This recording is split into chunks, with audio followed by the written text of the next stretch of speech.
Hello, a very good morning to all of you. आज दिन है 14th फरवरी। Happy Valentine's day to all of you. सबसे पहले ये देखो, इट्स नॉट दैट कि वैलेंटाइंस डे का कोई सिंबल है, बस ऐसा है यार, सब लोग रोजेस बांटते हैं, हर जगह प्यार मोहब्बत का एकदम वातावरण रहता है, तो अच्छा होता है, दैट्स इट, है ना। और बस एक चीज है, अभी से Valentine's day, rose day, propose day के चक्कर में मत पड़िएगा। एक बार नौकरी ले लीजिए, फिर तो सारे day rose day chocolate day बनाइएगा। ठीक है, चलिए फिलहाल इस हैप्पीनेस से भरी क्लास में आप सभी का स्वागत है और शुरुआत करते हैं अपने वोकैबुलरी से। तो सबसे पहला शब्द आज का है फाल्टरिंग। देखो, फाल्टर जब भी आया करे, मन में तुरंत आप फंबल लिखा करो। फाल्टर फंबल साथ में चलता है, मतलब स्टम्बलिंग, स्टम्बल, STUMBLE, स्टैगर, ये सारे कुछ शब्द हैं। वेवरिंग, वेवर, वेसिलेट, देख रहे हो, वेसिलेट, तो ये सारे कुछ शब्द हैं जो हमेशा साथ में चलते रहेंगे आपके। तो फाल्टर का मतलब होता है जो अनस्टेबल होता है, अभी कुछ और बोल रहा है, अभी कुछ और बोल रहा है। जैसे वेव चलती है ना, कभी तेज कभी धीरे, स्टेबल नहीं है, स्टेबलाइज नहीं है, इनडेसिसिव। तो इनडेसिसिव भी एक अच्छा वर्ड है, ये भी आप नोट कर सकते हो, इनडेसिसिव, ये भी अच्छा वर्ड है। ठीक है, तो vacillate, waver, fumble, fumble, stumble, stagger, ये साथ में लिखा करो। फंबल, स्टम्बल, स्टैगर, फाल्टर, लड़खड़ा जाना, स्टेबल ना होना, कभी कुछ तो कभी कुछ, इन सब का मतलब ये है। और ये चार शब्द मैं हमेशा साथ में बोलती हूं, fumble, stumble, stagger and flatter. फिर इनडेसिसिव, अनस्टेबल, वेवरिंग, वेसिलेट, ये सब आ जाएगा। ऑपोजिट है एकदम steady, confident, determined, unwavering, settled, stable. ठीक है, अच्छा, टम्बलिंग वर्ड का मतलब क्या हो जाएगा? टम्बल का भी मतलब, टम्बल मतलब होता है स्लिप हो जाना। ठीक है, जैसे आप स्पीड में चल रहे हो, आप कहीं पे स्लिप हो गए, तो आप यहाँ पे स्लिप लिख सकते हो, फ्लिप लिख सकते हो, स्लिप, फ्लिप, रोल। इन सब का मतलब यही होता है कि आप चलते चलते चलते जा रहे हो, कोई बंदा चलता जा रहा है, गिर गया, कोलैप्स हो गया, तो कोलैप्स हो गया, कोलैप्स हो गया, क्रैश हो गया, ये सारे वर्ड्स होते हैं, इनका मतलब होता है भिड़ जाना। ऑपोजिट है एकदम स्टेबल रहना, ऊपर की तरफ बढ़ते चले जाना, तो ये इसका ऑपोजिट हो जाएगा। ठीक है, सारे वर्ड्स दिमाग में आपके चलते रहेंगे, मैं इतनी बार रिपीट करूंगी। ठीक है, चलिए। स्परिंग वर्ड का मतलब होता है किसी को इनकरेज करना। जैसे मैं आपको ना मोटिवेट कर रही हूं, अरे भाई तुम ये कर सकते हो, come on, you can do it, तो इसको कैसे बोलेंगे? Ignite, ignite, insight, instigate, Provogue,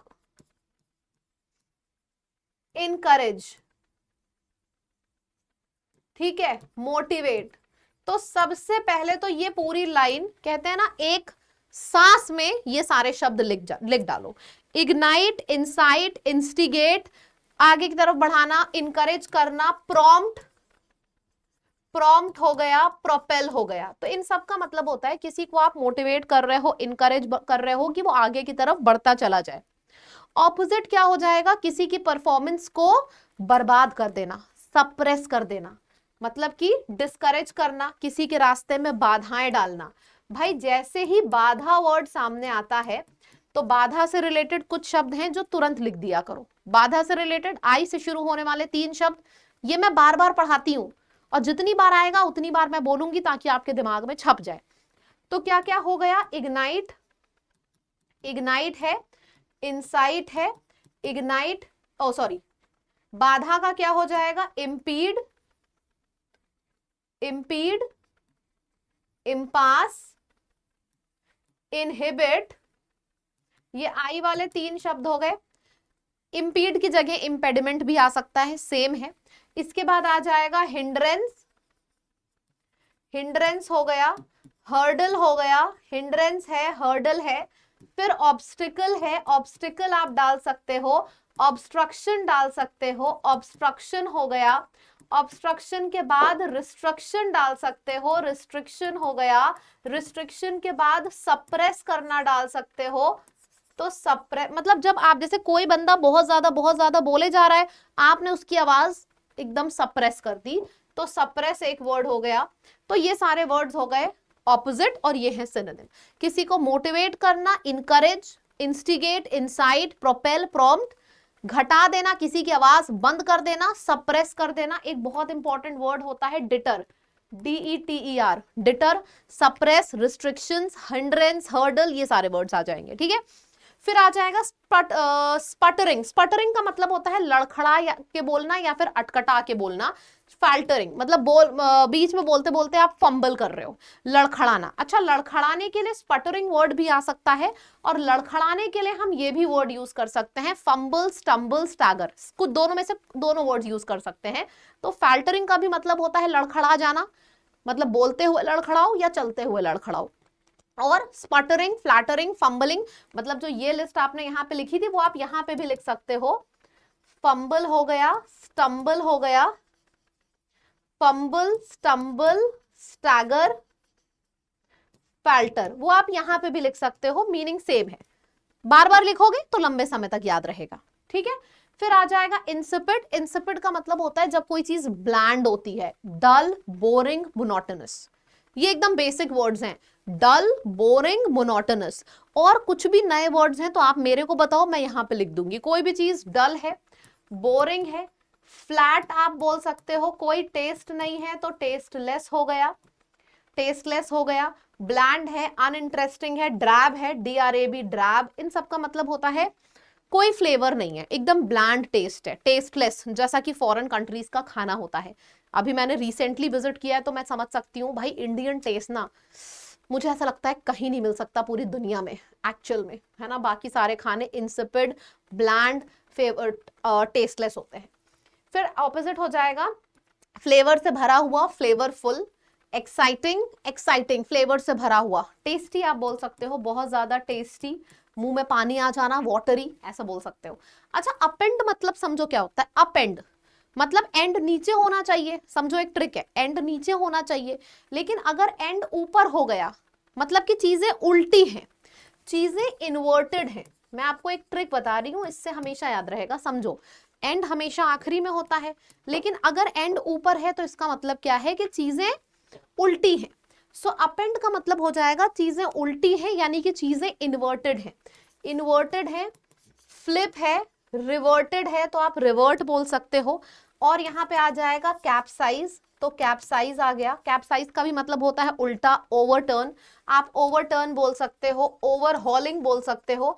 तो इन सब का मतलब ये होता है चीजें उल्टी हैं, अपेंड, याद रहेगा। अपेंड, इन्वर्टेड, फिर रिवर्टेड, कैप्साइज, ओवरहॉलिंग, ये सारा हो जाएगा, ठीक है। समझ में आ गया, उल्टी, ठीक है। ऑपोजिट क्या हो जाएगा, एकदम सीधी है, स्टेबलाइज्ड है, बैलेंस्ड है, ठीक। सारे वर्ड्स याद हो गए। चलिए नेक्स्ट वर्ड पे मूव करते हैं, प्रोग्नोसिस। देखो प्रोग्नोसिस का मतलब क्या होता है, prediction of the outcome of the disease. जैसे कि किसी की तबीयत नहीं सही है, वो डॉक्टर के पास गया, डॉक्टर दो तरीके की चीजें बोलते हैं। एक होता है जाके डायग्नोस करो, रिपोर्ट आ जाएगी, प्रॉपर रिपोर्ट के बेसिस पे आपको वो दवाई लिख देंगे। एक होता है डॉक्टर अपने अनुभव के बेसिस पे दवाई लिखते हैं, मतलब प्रोग्नोसिस करते हैं, ठीक है। तो इसका मतलब होता है कि तुम्हें ये बीमारी हो सकती है, मैं ये दवाइयां लिख देता हूँ। दैट मीन्स आगे के चीजों के बारे में प्रिडिक्शन करना। हाँ, तो prediction is the right word. Forecast हो गया, फोरटेल हो गया, हार्बिंजर हो गया, ये सारे वर्ड्स आते हैं जब आप बात करते हो फ्यूचर की। होप हो गया, हार्बिंजर हो गया, और आप मेरे साथ लिखो, होप हो गया, एंटीसिपेट हो गया, एंटीसिपेट करना, एक्सपेक्ट करना, एस्टिमेट करना।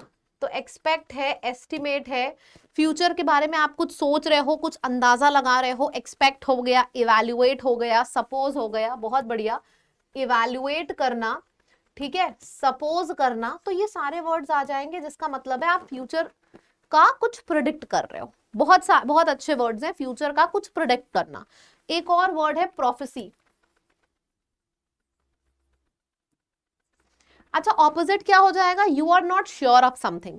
नॉट श्योर है मतलब अनश्योर हो जाएगा, नॉट श्योर मतलब नॉट सर्टेन, नॉट सर्टेन है तो अनसर्टेन, अनसर्टेन हो जाएगा, अनप्रिडिक्टेबल हो जाएगा, मिस जजमेंट हो जाएगा। ये सारे वर्ड्स हो गए, राइट। चलो, अच्छा लॉर्ड, लॉर्ड तो बहुत आसान है। लॉर्ड वर्ड का मतलब होता है तारीफ करना, देखो जब मैं लिखती हूं, आपको इस सेशन का सबसे ज्यादा फायदा कब मिलेगा, मैं लिखना शुरू करूं उससे पहले आपको कमेंट में लिख देना है और मेरे से पहले टारगेट करना है कि खत्म कर दो। तो कैसे आएगा, आपने लिखा लॉर्ड, आपने लिखा अपलोड, ठीक है, लॉर्ड, अपलोड, अक्लेम, ठीक है, फिर यूलॉजी हो गया, किसी की तारीफ करने को हम यूलॉजी भी बोलते हैं, बिल्कुल सही है, एक्सटॉल भी बोलते हैं, एक्सटॉल, यूलॉजी, ठीक है, इन सब का मतलब होता है तारीफ करना। अब बताओ मेरे से पहले किसने किसने लिखा, सच में, सच में बताना, सच में कमेंट सेक्शन में लिख के बताओ कि मेरे से पहले किसका किसका आंसर आ चुका है। मेरे से पहले आपको ये लिख देना है, पूरा बोर्ड भर देना है, तब तो आपको इस वीडियो का बहुत फायदा मिलेगा। चैनल को सब्सक्राइब कर लीजिए, डेली सुबह 8 बजे द हिंदू का सेशन होता है और अगर कोई भी व्यक्ति इस द हिंदू के सेशन को रेगुलरली करता है तो आपका वोकैब, रीडिंग, पैसेज, सारे चीजों में फुल मार्क्स आएंगे, ये मैं आपको गारंटी दे रही हूँ। ठीक, चलिए कुछ फ्रेजल वर्ब्स करते हैं जो कि मीट से शुरू है। मीटअप का मतलब होता है आप किसी से बोल रहे हो चलो कॉफी पे मिलते हैं, आप अपने दोस्त से नहीं मिले हो, आपका दोस्त आया आपसे मिलने के लिए, आपने कॉल किया, let's meet up for the coffee, चलो यार कॉफी पे मिलते हैं। मीट विद एक ऑफिशियल मीटिंग होती है, जैसे कि मैनेजर ने बोला कि चलो, एम्प्लॉय से बोला let the manager will meet with the employee to discuss the future targets, so I am meeting with you to discuss some targets, to discuss some task। Meetup का मतलब होता है ऐसे, नॉर्मली ऐसे बोलते हैं ना कि गेट टुगेदर प्लान कर लिया। मीट हाफवे का मतलब होता है मैं बोल रही हूं मूवी चलो, तुम बोल रहे हो कॉफी पे चलो, ठीक है, थोड़ा मैं बढ़ी थोड़ा तुम बढ़े, आधी तुम्हारी बात मानी गई आधी मेरी बात मानी गई, तो हमने प्लान किया चलो कॉफी पीते पीते मूवी देखते हैं घर में। सो मीटिंग हाफ में मतलब ये होता है, सारी चीजें याद है। मीटअप, चलो यार प्लान करते हैं घूमने का। मीट विद, मैनेजर एम्प्लॉय से मिल रहा है। मीट हाफ में, किसी से आप आधा रास्ता आप चले आधा वो चला, आधी आपकी बात मानी गई आधी उसकी। मीट वंस मैच का मतलब होता है एनकाउंटर समवन एज स्किल्ड और स्ट्रॉन्ग एज वन सेल्फ, इसको बोलते हैं मीटिंग वंस मैच। फिर है meet the eye. Meet the eye का मतलब होता है मोर कॉम्प्लेक्स और interesting than it initially appears, मतलब शुरुआत में इतना कॉम्प्लेक्स नहीं लग रहा था, करने गई काम तब पता चला ये इतना कॉम्प्लेक्स है। Meeting someone in the middle, compromising for something, इसको बोलते हैं meeting somebody in the middle. Then confidence booster, पहला क्वेश्चन आपके सामने आ जाता है, दो सवाल हैं, which of the following is a synonym for the word faltering, falter कर जाना, फाल्टरिंग। मेरे को पूरी की पूरी लिस्ट लिख के देना, आंसर सिर्फ मत लिखना। फाल्टर, फाल्टर से रिलेटेड फंबल, स्टम्बल, स्टैगर, पूरी की पूरी लिस्ट मेरे सामने लिखा करो। हेजिटेट करना, विच of the following is the synonym of the word tumbling, अरे वही होता है फॉलिंग, कोलैप्स, क्रैश, तो ये सारे वर्ड्स हो जाएंगे। फिर आपका आ जाता है विच of the following is an antonym of the word spurring. Spurring का मतलब क्या होता है, इनकरेज करना, किसी को इग्नाइट करना, इंसाइट करना। आई वाले सारे वर्ड्स लिखो, इग्नाइट, इंसाइट, इंस्टिगेट, प्रोवोक, ये सारे वर्ड्स हो गए, यानी कि किसी को इनकरेज करना। और इनकरेज करने का ऑपोजिट होता है रास्ते में बाधाएं डालना। बाधाएं मतलब इम्पीड, इम्पास, इनहिबिट, और क्या होगा, हिंड्रेंस, हर्डल, ऑब्स्ट्रक्शन, सप्रेस, ये सारा दिमाग में चलना चाहिए फटाफट।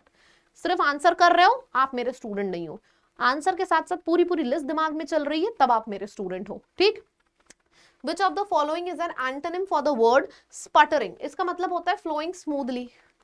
ऑपोजिट पूछा है ना, मीनिंग इसका हो जाएगा बाधाएं, ऑपोजिट मतलब स्मूथली चीजें बह रही हैं।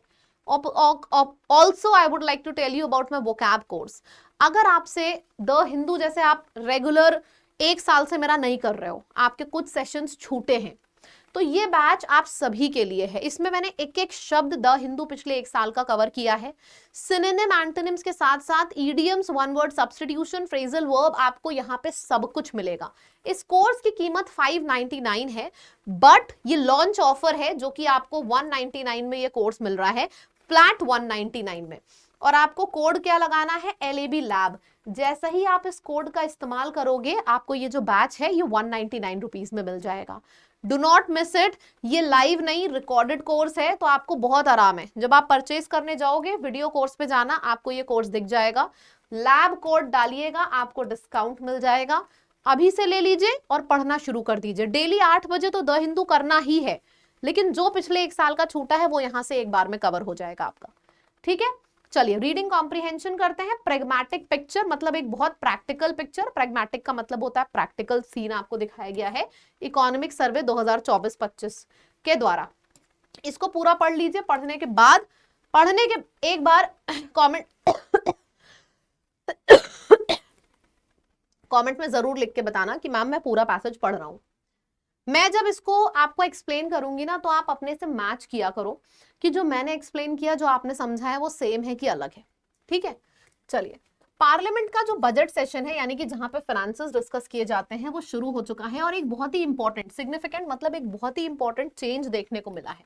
इंडिया की जो ग्रोथ हमने पिछले 4 सालों में देखी थी अच्छी थी, लेकिन 4 साल के बाद फैल्टरिंग आफ्टर 4 ईयर्स, 4 पैंडेमिक जब आया था उसके 4 साल बाद तक ग्रोथ, इंडिया की इकोनॉमिक ग्रोथ अच्छी थी, लेकिन अभी देखा गया तो वो फैल्टर हुई है। फैल्टर फंबल स्टम्बल मतलब गिर गई है, नीचे की तरफ जा चुकी है। पोस्ट पैंडेमिक के बाद 4 साल तो अच्छी ग्रोथ गई और आफ्टर 4 ईयर्स फैल्टर कर गई, ये देखने को मिला है 2025 के सर्वे में। जो स्टॉक मार्केट्स हैं वो गिर चुके हैं, रुपी की वैल्यू कम हो चुकी है, जितना हमने एक्सपेक्ट किया था उससे ज्यादा कम।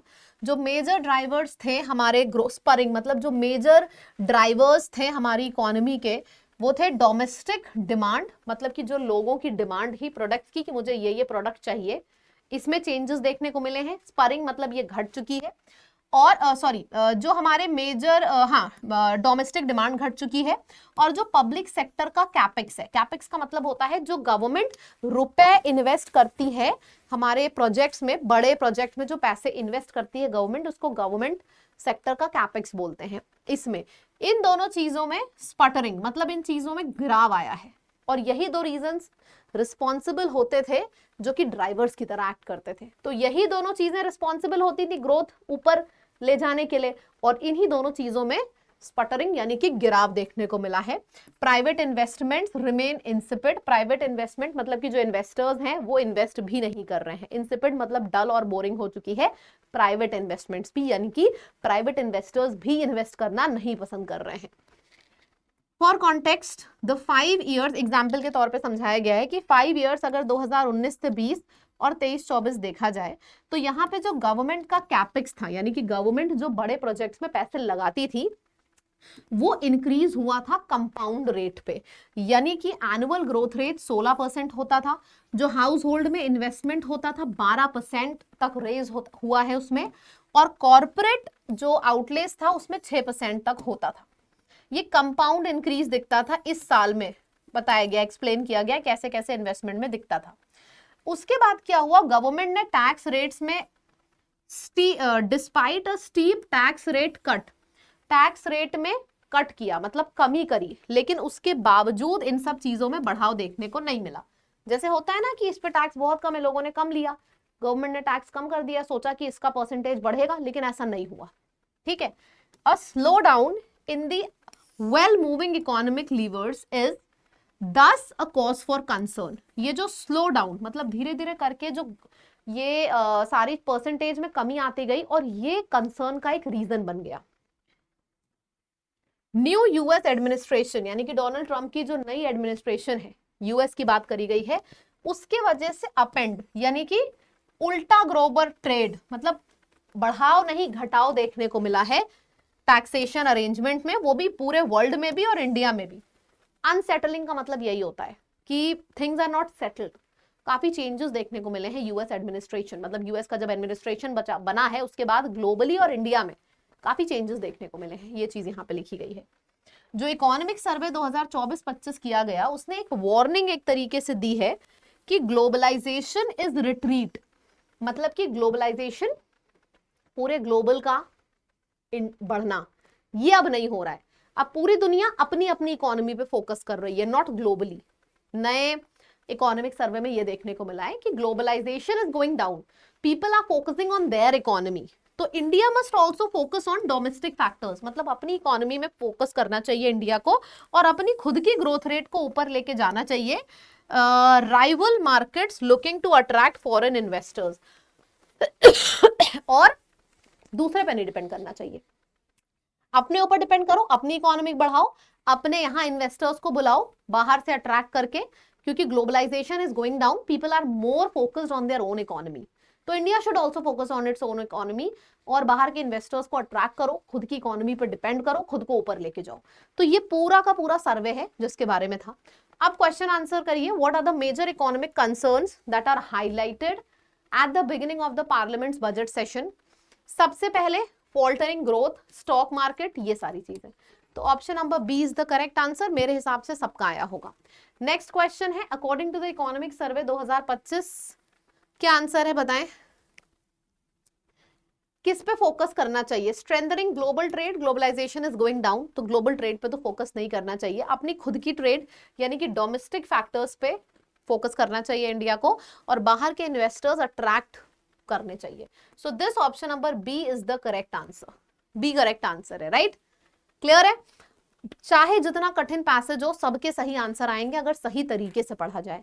चैनल को सब्सक्राइब जरूर करिए और डेली 8 बजे आया करिए, ठीक है? आपकी इंग्लिश किसी भी एग्जाम की आप प्रिपेयर करो, डिफेंस हो, एसएससी हो, बैंक हो, वो स्ट्रांग होगी ही होगी, क्योंकि डेली हम यहाँ पे बढ़िया लेवल की वोकैब और रीडिंग कर रहे हैं, तो अच्छी होनी ही है इंग्लिश, ठीक है? चलिए, अब आपका होमवर्क ये है कि आपको मैंने लिस्ट दी है, एक सांस में, कहते हैं ना, एक सांस में जितने शब्द आपको इस सेशन के याद हैं, 2 हो, 4 हो, चाहे 50 हो, कमेंट सेक्शन में जरूर लिखिए।